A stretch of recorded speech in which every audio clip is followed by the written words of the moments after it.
So tuloy na natin ang ating kwentuhan about being a good manager, no? Good sales manager. So before we go to part 3, just a very quick summary. Pinag-usapan natin number 1 yung roles natin bilang sales manager. Sabi natin we have to be a coach, we have to be a strategist, we have to be a motivator, 'di ba? Sa ating mga tao. Ang focus natin hindi na pagbebenta, ang focus na natin pagbentahin sila. Yun ang ating focus, no? And also we learned na ang sikreto pala para maging successful na sales manager is credibility, which has 3 components or 3 ingredients. Number 1, character, yung pagkatao mo dapat maayos, maganda, katiwa-tiwala, di ba? Pangalawa, yung competence natin or yung kakayanan natin to do what we need to do, no? Meron tayong kaalaman, meron tayong kakayanan to do our responsibility, and of course consistency, yung patuloy-tuloy nating ginagawa, yung dapat nating ginagawa para sa ating mga tao, no? Para sa ating team. So if you have those things with you, ayos na ayos na. Ikaw ay talagang more than, I would say, 80% capable of being a good sales manager, right? Now, ang kulang is yung proseso mo, and that's what part 3 is all about. So pag-usapan natin, ano ba ang process ng isang sales manager? So basically, a process means that sales management is not about micromanaging. It's about systematizing, meaning hindi mo kailangan gawin lahat ng mga maliliit na bagay, hindi mo kailangan talagang silipin sila kada minuto, kada oras, no, sa kanilang ginagawa. Ang kailangan mong gawin, gumawa ng sistema.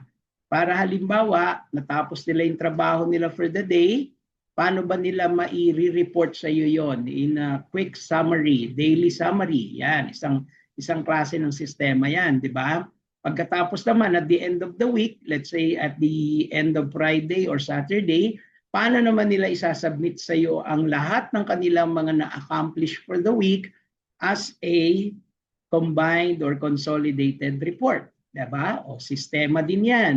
And another example is, halimbawa naman, paano nila sasabihin sa iyo ang mga magiging plano nila, targets nila, action plan nila for the following week. So, ang tawag din dyan, sistema, no? Gagawa ka rin ng mga pamamaraan on how they can report on their performance and their plans for the coming days and weeks. Yan. So lahat ng yan are systems that you put in place, are examples of systems that you put in place para ma-manage ang iyong team. So therefore, as sales managers, our week can easily get consumed by urgencies like calls, reports, follow-ups. You have to design a proactive weekly rhythm that keeps your people guided, coached, and motivated consistently. All right? So gusto ko i-highlight dyan, weekly rhythm. Okay? Ano ba yung rhythm? Di ba sa music yan? Yung parang may beat or yun nga, may rhythm, di ba?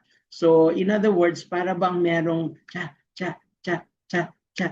Yung bang alam mo na at the moment ito ay tutugtog, ito ay mangyayari, yan ang tinatawag na rhythm. Sa trabaho mo, ganun din.